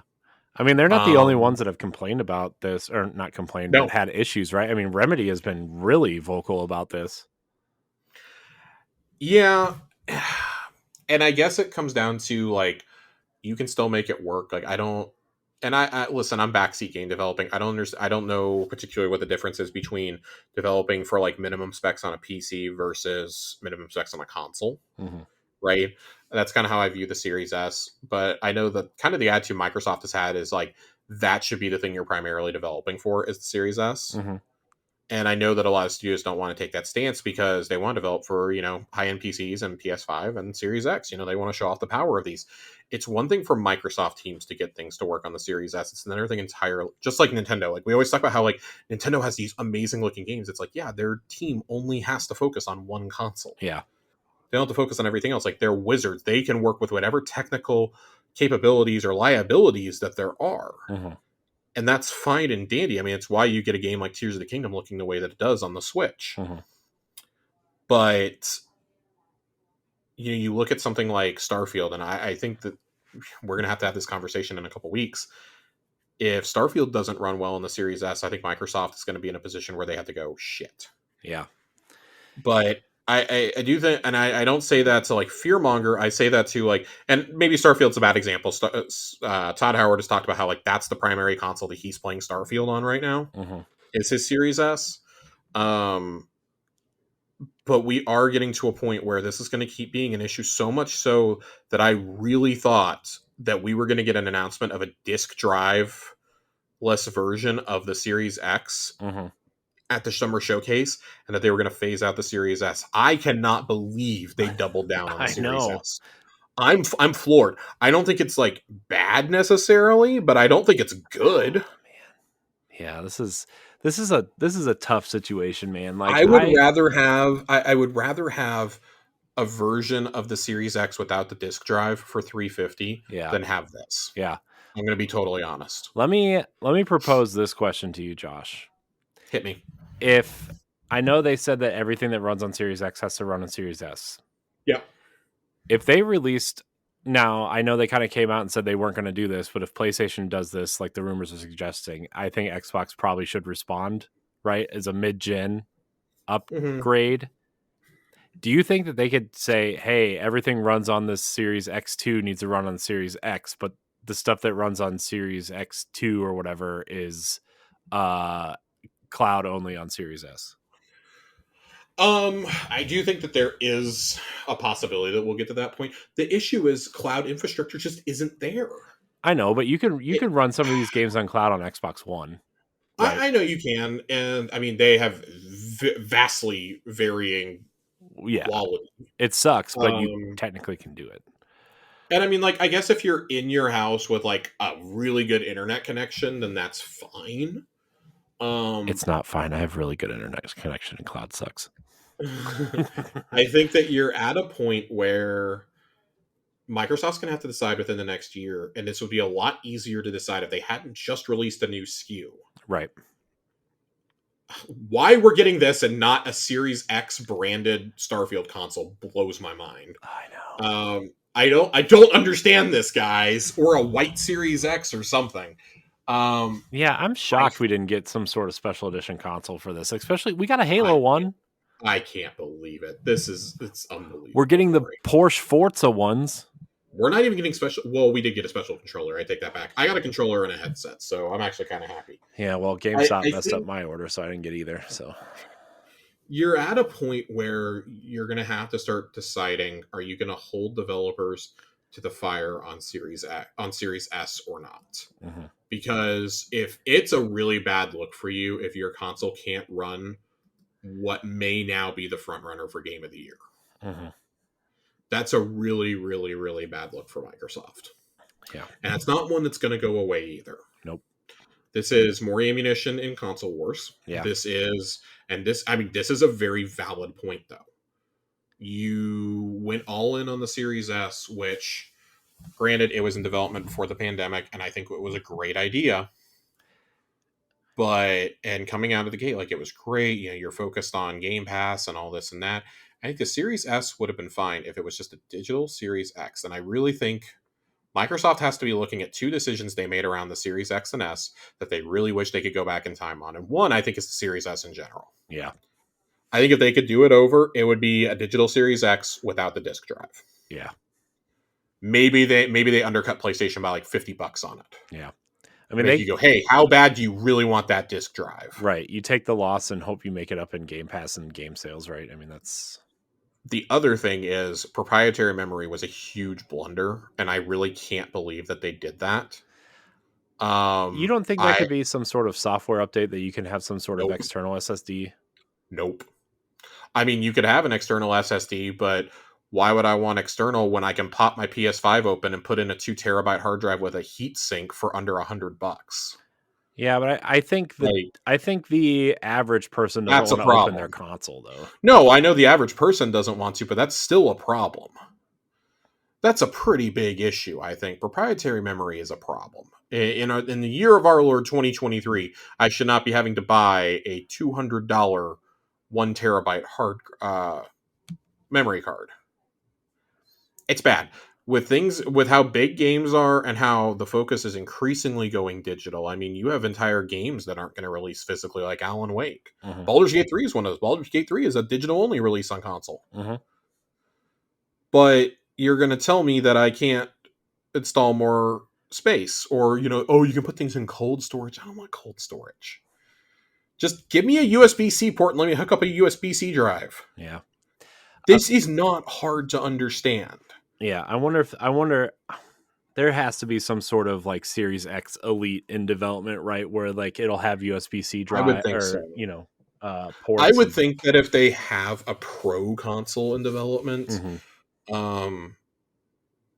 that it's probably aiming for like September 2025 at this point. Man, that's so far That's away. like what the that's well that's what the rumors are pegging for like a PS5 Pro. Yeah. Um Side note, that PS5 Slim Oh, I with the know. detachable drive looks fucking ugly. I know. I mean, the PlayStation 5 looks ugly. I actually really like the design of it. It's just too damn tall. I yeah. It looks cool. Anyways, it looks like a building in Starfield, but that's beside the point. It Um, looks like I this just looks think like the statue from Everybody Loves Raymond, the sculpture that his mom makes.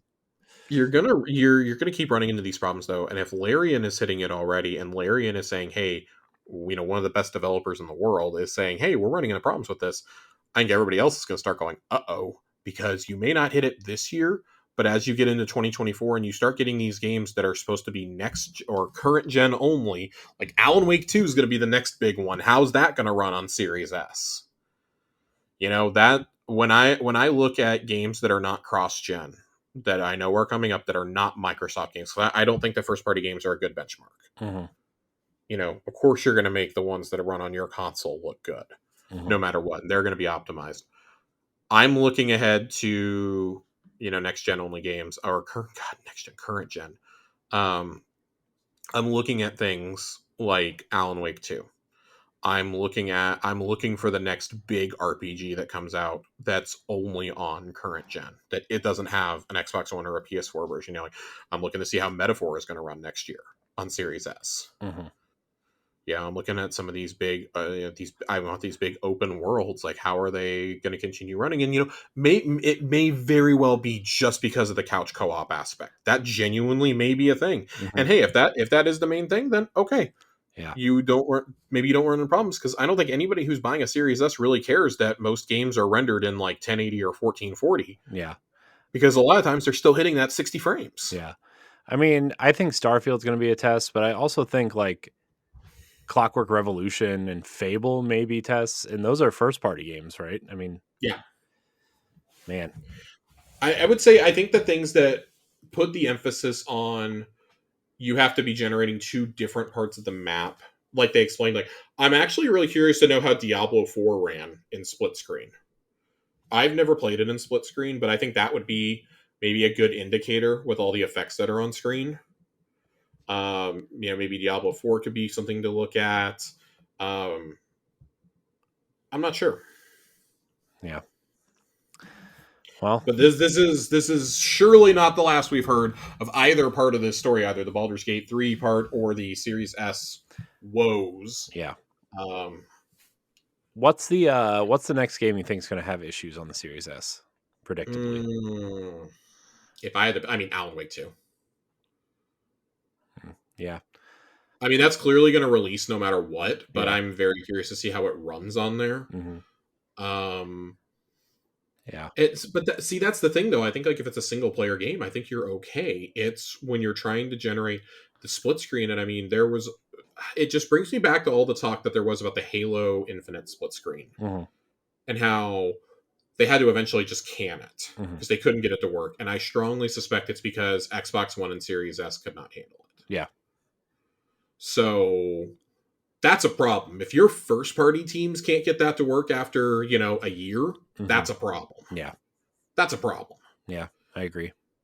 So what do you like? What's Microsoft going to do? Like Phil Spencer's got choices to make here, and he may be like, okay, well, we can kind of skirt this for right now, because I feel like if you buy a Series S, you know what you're getting yourself into at this point. Yeah. Either you're buying it for a kid who's not playing super taxing things like Fortnite. Mm-hmm. You're getting it as a second machine / media box. Yeah. I don't know many people who have this just as their primary Xbox in their house Mm-hmm. Yeah, I mean, my nephews have a or their Series primary console. S. My nephews have a Series S, and I Mm-hmm. mean, the games that are installed on there: Fortnite, Minecraft, Roblox. Yep. So, I We've mean, got one in the bedroom, and that's what my girlfriend plays on. But I think we just have like Sea of Thieves and a handful of Game Pass games installed on there. But we use it as a media box, mm-hmm. like 9 out of 10 times.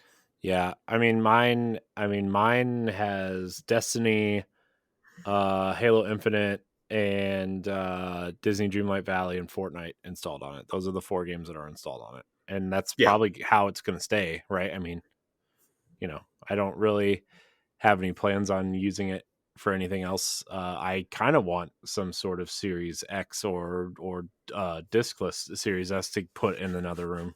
If they did a digital only Series X, if they came out and announced one, I would place an order for it today. Yeah, so would I. 100%. Because it needs to happen. Mm-hmm. Yeah, I would put the my Series X that's in my office in the living room, and then I would put the digital one in my office. So, well, I guess we'll find out, Josh.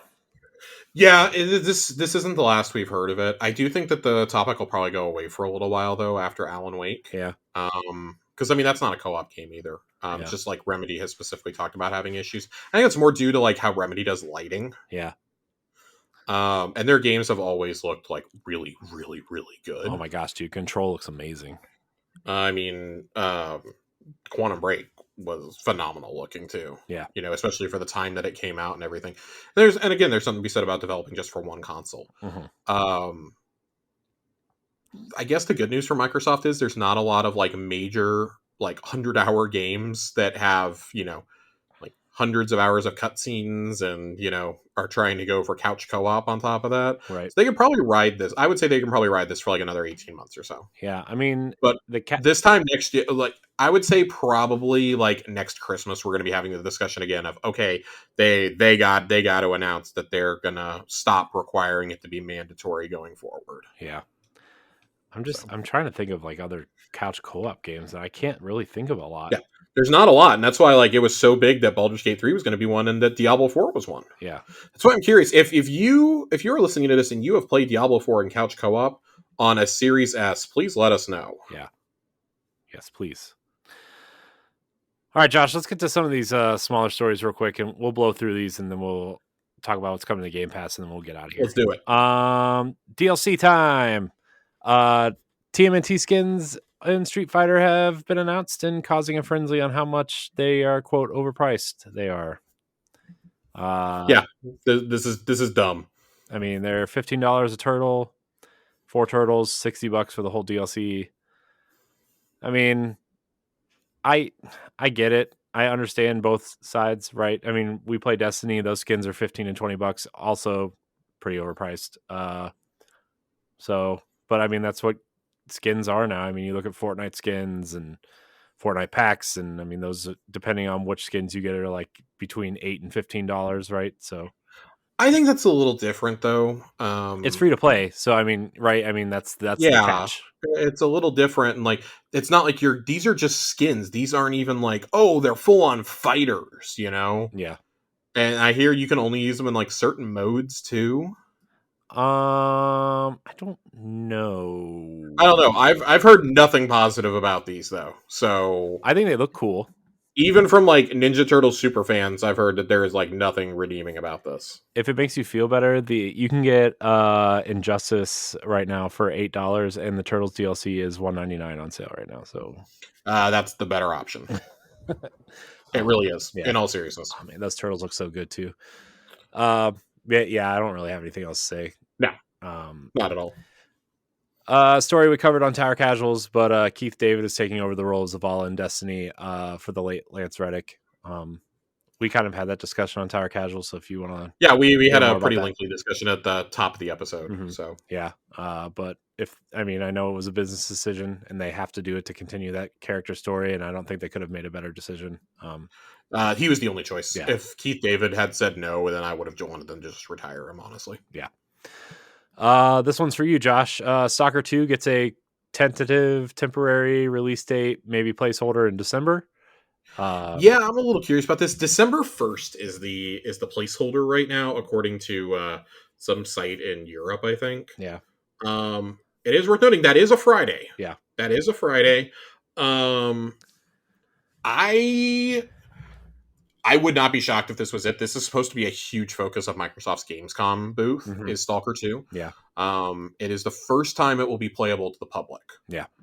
I am very excited for this game. I've been excited for it. I liked Stalker way, way back in the day on games for Windows.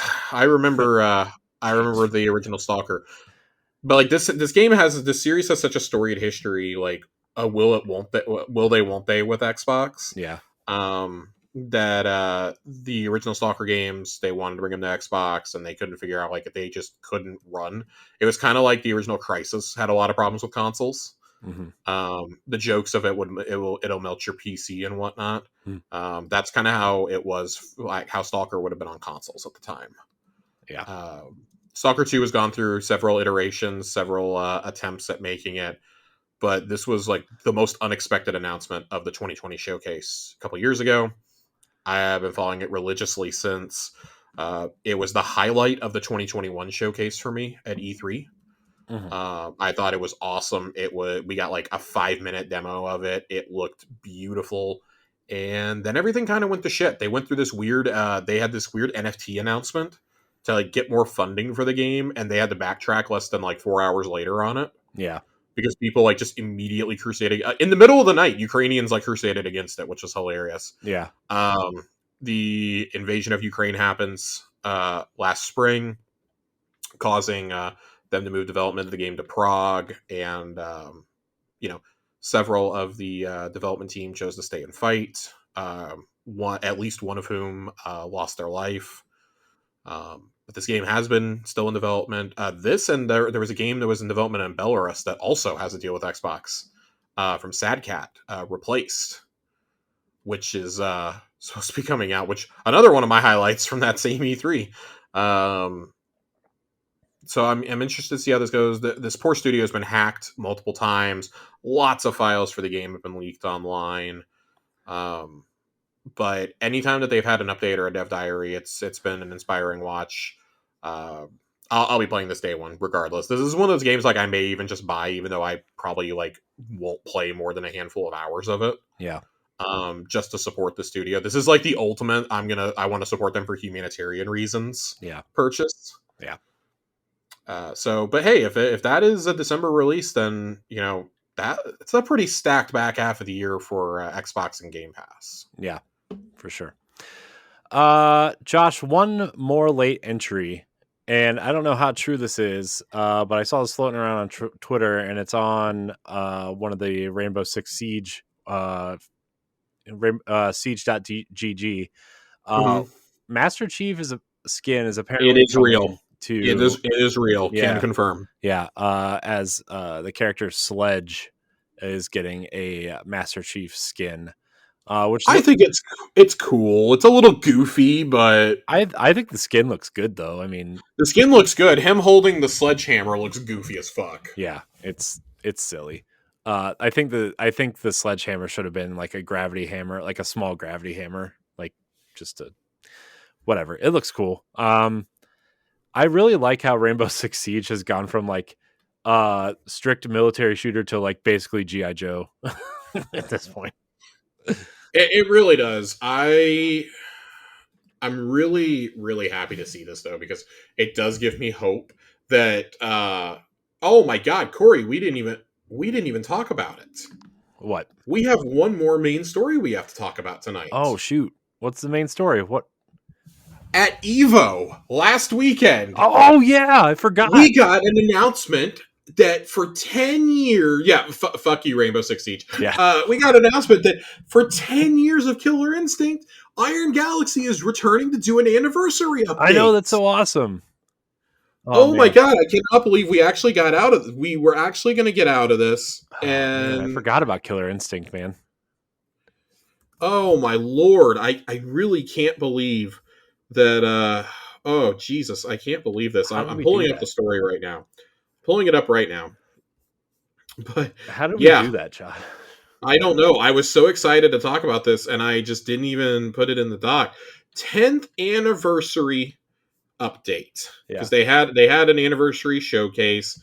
The update is coming this year, so the 10th anniversary update, because there was a May quality of life update. But Iron Galaxy and Xbox have been working behind the scenes to do improved matchmaking, optimization for Series X and S, and balance updates, a new meta for Killer Instinct more than 5 years after the last meta update. There will be more to come later in the year about the 10th anniversary update. The reason I wanted to bring this up, Corey, we heard the rumor last year from Jez Corden that Killer Instinct was on the move at Xbox again. Who was Bandai Namco, it right? was rumored to be Bandai Namco, and everybody was like, what about Iron Galaxy? I wonder how fast did Phil Spencer pick up the phone after seeing that Rumbleverse was closing down and go, hey guys, you want money? Yeah. Because we'd really like for Killer Instinct to be a thing again. Yeah.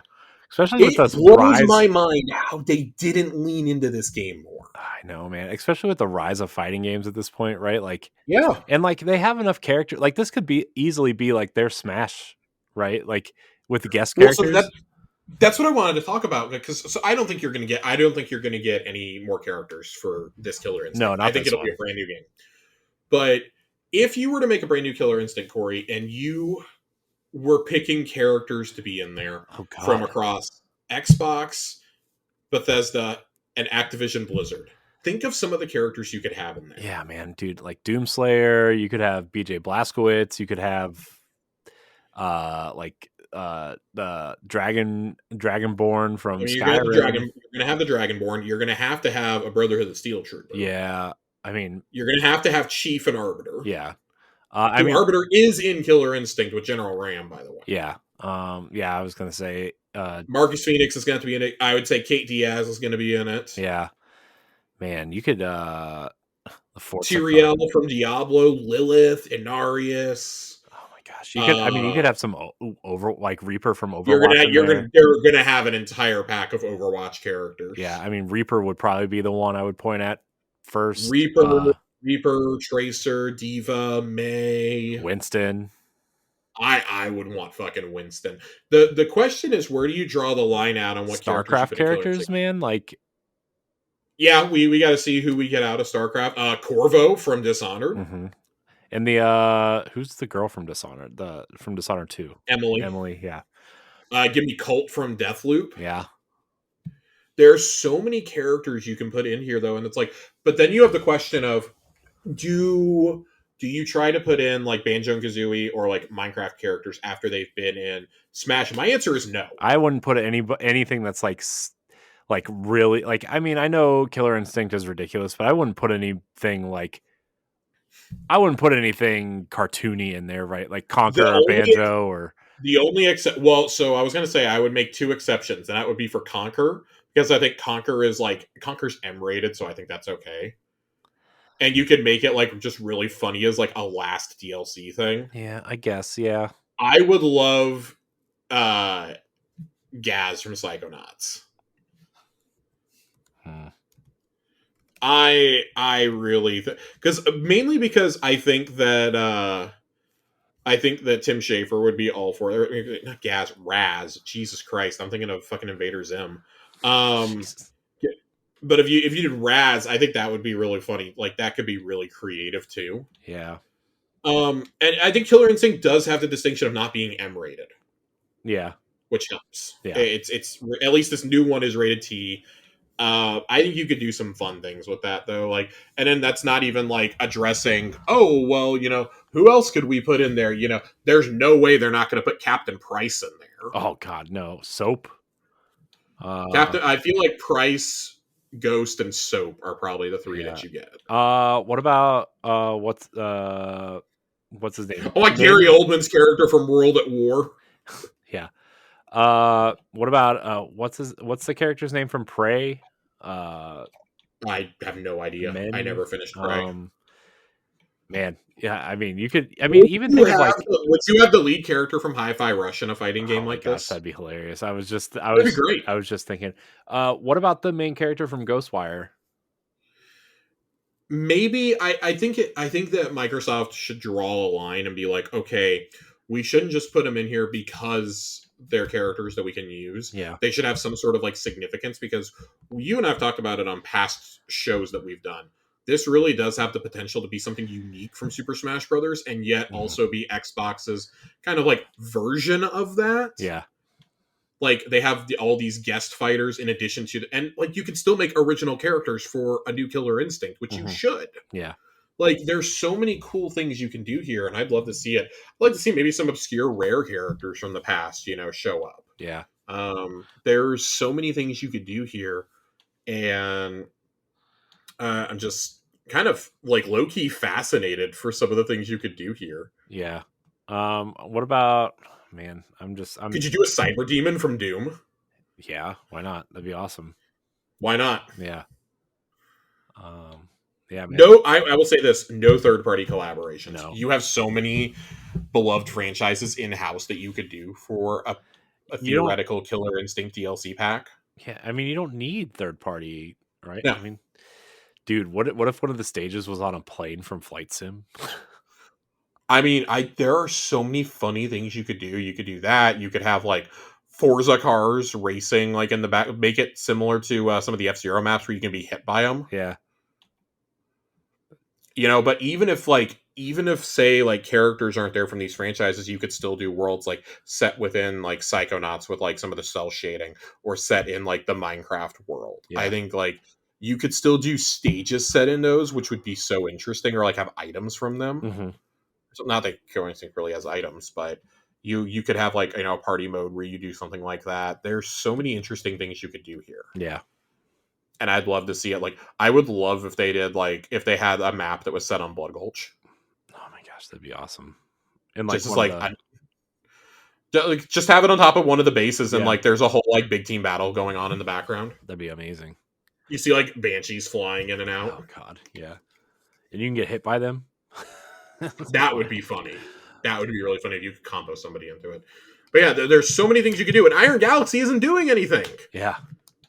What are y'all doing? Rumbleverse got taken offline like 6 weeks after it came out. Yeah. Let me see. Let's see what Iron Galaxy is doing. I really don't think they are doing anything. They do support work. Shut up, Siri. I didn't They say do Siri. support. They do support work. They recently worked on Metroid Prime Remastered and The Last of Us Part 1 for Windows. Yeah. Neat. They do a lot of like ports, essentially. Yeah. Just like looking at what they've done over the last 5-6 years. Mm-hmm. That's about all that they've done. Yeah. Like since Killer Instinct, it's just been that. Yeah. With the exception of Rumbleverse. Yeah. Yeah, man, Killer Instinct. I'm excited to see what they do with this 10th anniversary. I mean, what is it? They're doing an Xbox Series X and S update, right? And like 120 frames a second on Series X, right? That's kind of like the update, 4K 120 ish. Yeah, just all the generic stuff. Yeah. Let's see. Oh, Joanna Dark. Oh my god! Yeah, how do we forget Joanna Dark? Yeah.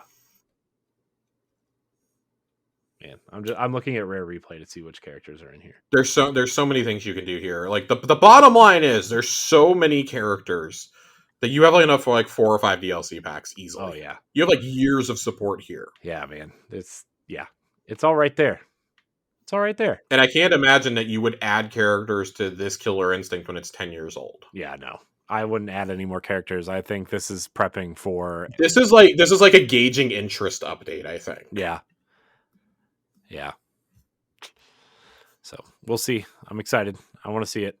I haven't played Killer Instinct since it came out for Xbox One. I really enjoyed it. I just wasn't good at it. Yeah. Well, I'm not good at any fighting games, so I'm not good at any games really, Josh. Let's be fair. You know what? I'm glad that you could admit it. Yep. Yep. All right, Josh. Let's talk about what's coming to Game Pass real quick, and then we'll get out of here. Let's do it. Everspace 2 is coming to Game Pass. Everspace 2 is a fast-paced single-player spaceship shooter with exploration in space and on planets, tons of loot, RPG elements, mining, and crafting. Experience an exciting sci-fi story set in a vivid, handcrafted open world full of secrets, puzzles, and perils. Man, I need to zoom in on this Steam page. It's oh man, and that's coming out on 8/15. On 8/16 or 8/18. Josh, it's Texas Chainsaw Massacre. That's from the team over at Gun. That's the team that did Friday the 13th, I believe. Yeah, and the Predator game, right? Yeah, so I mean, you kind of know what the first reviews came out today, and it got I think I got a 6 out of 10 from IGN. Mm-hmm.